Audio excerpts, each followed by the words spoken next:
Valentina Shevchenko comes through for us at UFC 306 as our dog of the night play at plus 120, and she actually looked like a lock of the night play with how dominant she was with her grapple heavy approach, keeping Grasso on her back and grinding that fight out to reclaim her women's flyweight title of the UFC.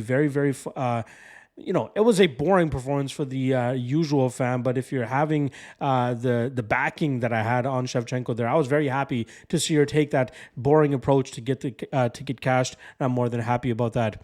Again, quick reminder, it's been a bit of a tardy week in terms of dropping content for you guys, but I dropped the top 3 lock of the night plays for you guys earlier today, dropping the top 3 dog of the night candidates right now. We'll have the free parlay and 3 best prop bet segments dropping this evening as well, so keep your eyes peeled for that. And if you're looking for PFL Europe breakdowns, I will not be dropping a video as I am short on time, but I do have them in written form, and we'll have track plays for them on the MMA LOT and Patreon page. Check the link in the description below for that.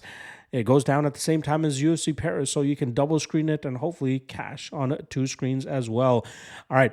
Let's get into the top 3 dog of the night candidates. Again, the only place to find out which one of these 3 I've actually chosen as my dog of the night play is on the MMA LOT and Patreon page, which I just spoke about. So head on over there to get that information. Otherwise, you can guess out of which 3 that I actually went with. So let's get down to business. First one up is going to be Nora Cornell coming in at plus 185 as she rematches Jacqueline Cavalcante in a matchup that took place back in mid-2021.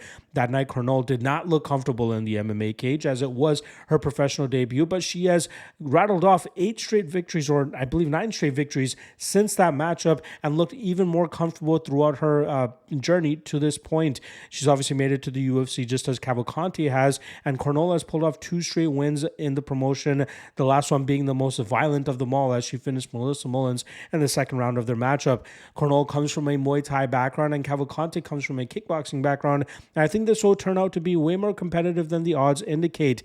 I think that we'll see the hometown cooking come in favor of Cornell here, but also the short notice nature for Cavalcante will likely play against her here as she's trying to continue this winning streak that she's on.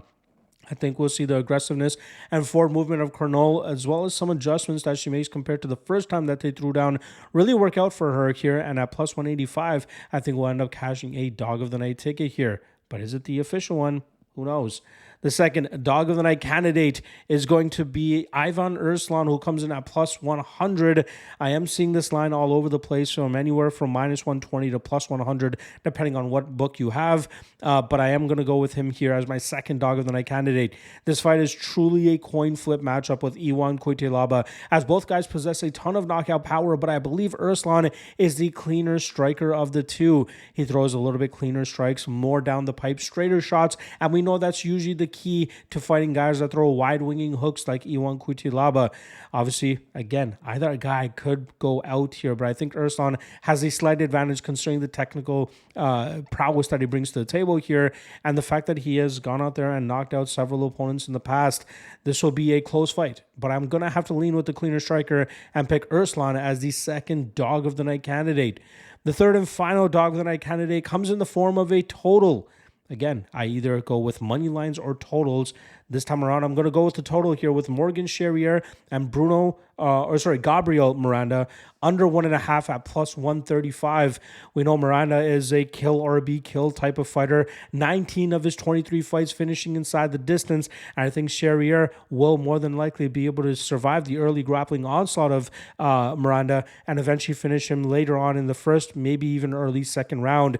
Whenever you can get a plus money spot on a violent and all pressure fighter like Gabriel Miranda, just like Terrence McKinney, this is a spot that you should take full advantage of, and I'm fully hoping to do so here with Morgan Charrier getting that finish, or even Miranda getting his own submission victory early on in this matchup.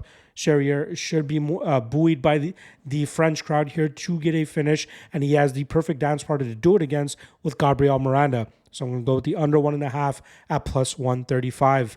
Again, only one of these can be the official dog of the night play for UFC Paris.